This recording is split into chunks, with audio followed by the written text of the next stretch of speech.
Hi all. இன்றைக்கி நம்ம அமேசானில் வாங்கின ப்ராடக்ட்டை ஹோல் ஃபுட்ஸில் எப்படி ரிட்டர்ன் பண்ணலான்றதை பற்றி தான் பார்க்க போகிறோம். அமேசான்லேயே வந்து ரிட்டர்ன் ஆப்ஷன்ஸ் கொடுத்துருப்பாங்க. ஃபஸ்ட்டு பார்த்தீங்க அப்படின்னா யூபிஎஸ் அப்படின்னு சொல்லிட்டு ஒரு ஆப்ஷன் இருக்கும். செகண்டு கோல்ஸில் கொடுக்கலாம். தேர்ட் வந்து ஹோல் ஃபுட்ஸில் கொடுக்கலாம். அந்த மாதிரி அவங்க வெரைட்டி ஆஃப் ஆப்ஷன்ஸ் கொடுத்துருப்பாங்க.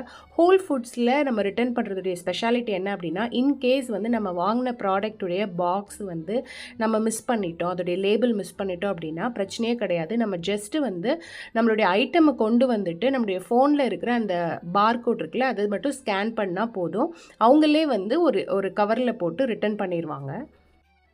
இதுவே நம்ம யூபிஎஸ்ல பண்ணுறோம் அப்படின்னா நமக்கு அந்த பாக்ஸ் வேணும், அந்த மாதிரி அவங்களுடைய நீட்ஸ் வந்து நம்மளுடைய ப்ராடக்ட் வாங்கினது கீழே இருக்கும். ஸோ நம்ம ஹோல் ஃபுட்ஸில் பண்ணோம் அப்படின்னா ஜஸ்ட்டு நம்ம ப்ராடக்ட்டை மட்டும் கொண்டு வந்தால் போதும், ஈஸியாக ரிட்டர்ன் பண்ணிடலாம். நம்ம ப்ராடக்ட்டை கொடுத்தாச்சு, ஜஸ்ட் அவங்க ஒரு கவரில் போடுவாங்க. அப்புறம் நம்ம ஃபோன்லேருந்து அந்த பார்கோடை ஸ்கேன் பண்ணிக்குவாங்க. அவ்வளோதான். 2 மினிட்ஸில் வந்து நம்ம ப்ராடக்ட்டை ரிட்டர்ன் பண்ணிடலாம். இந்தியாவில் பார்த்தோம் அப்படின்னா வந்து நம்ம ரிட்டன் பிளேஸ் பண்ணிட்டோம் அப்படின்னா வீட்டில் வந்து கலெக்ட் பண்ணுவாங்க. பட் இங்கெல்லாம் வந்து நம்ம தான் போய் ரிட்டன் பிளேஸ் பண்ணணும். நீங்கள் பாக்ஸை மிஸ் பண்ணிட்டோம் அப்படின்ற கவலையே வேண்டாம். நீங்கள் ஹோல் ஃபுட்ஸ் போனீங்க அப்படின்னா இந்த மாதிரி ஈஸியாக பண்ணிடலாம். தேங்க்யூ ஃபார் வாட்சிங்.